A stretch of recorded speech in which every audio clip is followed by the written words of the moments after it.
எல்லாருக்கும் வணக்கம். எப்பவுமே டைரக்டர் சாரும் சிவாக்கு நடுவில் பேசக்கூடாது, ஏன்னா ரெண்டு பேருக்குமே ரொம்ப நல்லா பேச வரும். அதனால இப்போ எனக்கு தான் எக்ஸ்ட்ரா நர்வஸாகவே இருக்கு.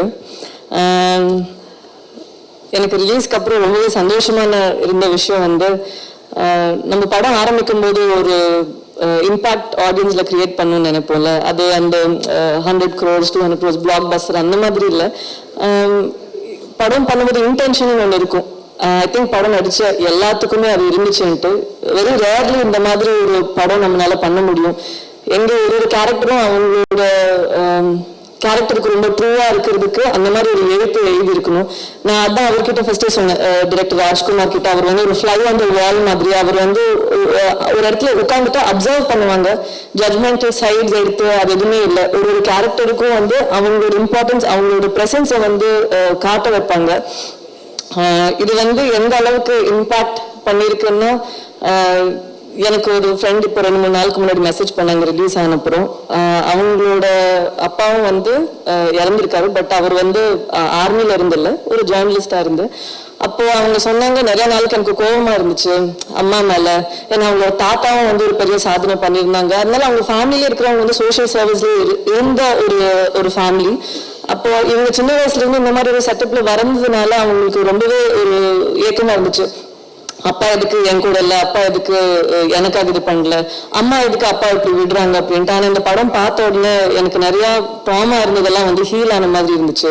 என்னோட அம்மாவோட பெர்ஸ்பெக்டிவ்ல இந்த படத்தை பார்க்க ஆரம்பிச்சேன். அதுக்கப்புறம் எனக்கு எந்த அளவுக்கு ஒரு சமூகத்துக்காக போராடுற எந்த இண்டிவிஜுவலா இருக்கட்டும், அது ஒரு என்ஜிஓ வைக்கட்டும், இல்லைன்னா நம்ம வீட்டுக்கு பக்கத்துல ஒரு விஷயம் சண்டை போட்டு நம்ம யாராவதுக்காக கொண்டு கொடுக்குறோன்ட்டு இருக்கட்டும்.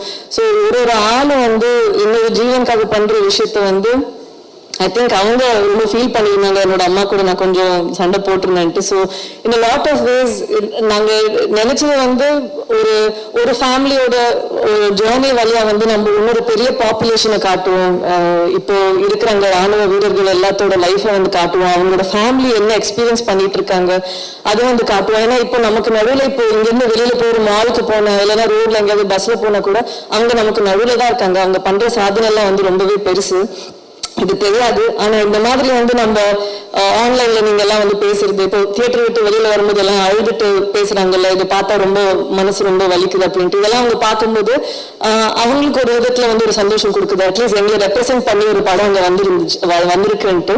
ஸோ அதுவே ஒரு பெரிய சக்சஸ். என்ன கேட்டா, ஒரு ஆக்டரா நமக்கு நிறைய படம் வரலாம் நம்மளோட ப்ராவஸை காட்டுறதுக்கு, இல்லைன்னா ஒரு நமக்கு ஏதாவது பெரிய படத்துல நம்ம இருக்கோம் இவ்வளவு கலெக்ட் பண்ணிருக்கதெல்லாம் சொல்றதுக்கு. பட் வெரி ஃபியூ ஃபிலிம்ஸ் நமக்கு இந்த மாதிரி ஒரு ஆப்பர்ச்சுனிட்டி கொடுக்கும்.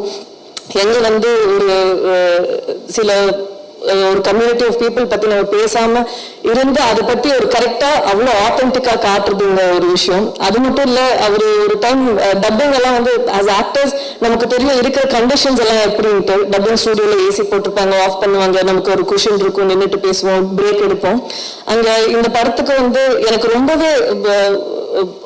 ரொம்பவே ஐம் ஆஸ்ட்ரக் பை வாட் ஹேப்பன். அந்த காஷ்மீர்ல இருந்த கேரக்டர்ஸ் எல்லாம் எப்படி நடிக்க வச்சாங்கன்ட்டு அது அவ்வளோ ஒரிஜினலா இருந்துச்சு. அந்த ஃபியூனரல் சீனா இருக்கட்டும், இல்லைன்னா அந்த அம்மா கீழே விழுந்து கதறதா இருக்கட்டும், அது அவ்வளவு புதுசா இருந்துச்சு எனக்கு பார்க்கும்போது. அப்போ அவர் ஒரு கிளிப் காட்டியிருந்தாங்க. ஒரு டப்பிங் ஸ்டுடியோ அங்கெல்லாம் நம்ம நினைக்கிற மாதிரிலாம் இருக்காது. ஒரு குட்டி ரூம், ஐ திங்க் இவ்வளோ குட்டியா இருக்கும். அதுல ஏசி இல்லை, ஃபேன்ல, அப்புறம் வேர்த்து கொட்டிட்டு அவங்க எல்லாம் பண்றாங்க. அவ்வளோ பேஷனட்டா இருக்காங்க. அங்க நம்ம யோசிக்கிறோம்ல இந்த மாதிரிதான் ஒரு வாழ்க்கை இருக்கா, பட் அதை மீறி அந்த ஒரு கிராஃப்டுக்கு ஒரு ஆர்ட்ஸுக்கு அவங்க அவ்வளோ ஒரு தெரியல என்ன யோசிச்சாங்கன்ட்டு. அந்த அளவுக்கு ஒரு அவங்க இப்போ ஃபேஸ் இல்லாத ஆளுங்க, இப்போ எனக்கு சாய்பல்னு ஒரு பேர் இருக்காங்க, எல்லாம் அவங்க ஆனாலும் they gave it their everything more than what we might have given. So இந்த படம் சும்மா சக்சஸ்ன்னு நாங்கள் இங்க இருக்கிற ஆளுங்க மட்டும் இல்லை, நிறைய பேர் who worked at the behind the camera and to make this happen. So இது எல்லாரோட இன்டென்ஷன்ஸ், எல்லாரோட ஒரு நல்ல மனசு, அது ஆடியன்ஸுக்கு சம்டைம்ஸ் அது புரிஞ்சுக்கும். ஆனால் அப்படிதான் இது வந்திருக்குன்னு நான் நம்புறேன். ரொம்ப அழகா நிறைய பேர் எழுதியிருந்தாங்க ஆன்லைன்லயும் அண்ட் இன் பர்சன் பார்க்கும்போது கூட நிறைய பேர் ஜென்ரலா ஒரு படம் பார்க்கும்போது சொல்லுவாங்க, இது நல்லா இருக்கு, இந்த சீன் நல்லா இருக்கு, இது நல்லா இருக்குன்ட்டு. இந்த படம் பார்த்தோன்னே யாருமே என்கிட்ட ஒன்றும் பேசுறதுக்கு இல்லை, கட்டி பிடிச்சிட்டு தான் அழுதாங்க. அதுவே ஒரு பெரிய ரொம்பவே பவர்ஃபுல்லான ஒரு ஸ்டேட்மெண்ட்டாக எனக்கு தெரிஞ்சுது. இந்த மாதிரி ஒரு படத்தில் வந்து நான் ஒரு பார்ட்டாக ப்ளே பண்ணதுக்கு வந்து நான் ரொம்பவே சந்தோஷப்படுறேன். அதுவும் இந்து மாதிரி ஒரு கேரக்டர் வந்து ப்ளே பண்ணதுக்கு வந்து நான் ரொம்பவே I think it's a blessing. I should thank Rajkumar sir. அவர்கிட்ட அன்றைக்கே சொன்ன ரங்கூன் வழியா வந்து அவர் கௌதம் கார்த்திக்கு ஒரு கரியர் சேஞ்சிங் ரோல் கொடுத்தாங்க. இப்போ அமரன் வழியா ஃபார் சிவகார்த்திகேயன் ஒரு கரியர் டிஃபைனிங் ரோல் கொடுத்துருக்காங்க. எனக்கும் எப்போ அது போய் துண்டு போட்டு வைக்கிறேன், எனக்கும் ஏதாவது கரியர் சேஞ்சிங் ரோல் கொடுங்க அப்படின்னு நான் சொல்லி வச்சேன். So it wouldn't have been again possible without a team like this. Sai sir, Shiva, அவர் பத்தி சொல்லணும்னா அவர் பார்க்கறதுக்கு தான் அவ்வளோ சைலண்டா இருந்துட்டு கொஞ்சம் காமெடி எல்லாம் பண்ணிட்டுலாம் இருப்பாரு. But he's very serious when it comes to rules. அங்கே இருந்துட்டு he'll keep looking at what he can do to improvise. இப்போ எனக்கு ஒரு விஷயம் தெரியாதுன்னா he'll be quiet, he'll try to improvise that in certain ways. It's very nice. அவர் வந்து புதுசா Rolle's எல்லாம் எடுத்து பண்றது, ஒரு ரொம்பவே தெரிஞ்ச ஒரு ரூட் இல்லாமல் ஒரு ரோல் வந்து ரொம்ப அவரோட பார்த்து டிஃபைன் பண்ற மாதிரி இருக்கிறது வந்து it's very nice and enduring to watch close by. And GV Prakash sir, Kalai and sir எல்லாத்துக்குமே வந்து congratulations as a team that everybody is being appreciated. ஏன்னா யாரு கூப்பிட்டு வாழ்த்துனா கூட அவங்க சொல்றது டீம் மொத்தத்துக்கும் சொல்லுங்க, ஒரு டிபார்ட்மெண்ட்டும் அவ்வளோ நல்லா வந்து அவங்களோட வேலையை கரெக்டாக பார்த்துருக்காங்க, அது தெரியுது ஸ்க்ரீன்லன்ட்டு.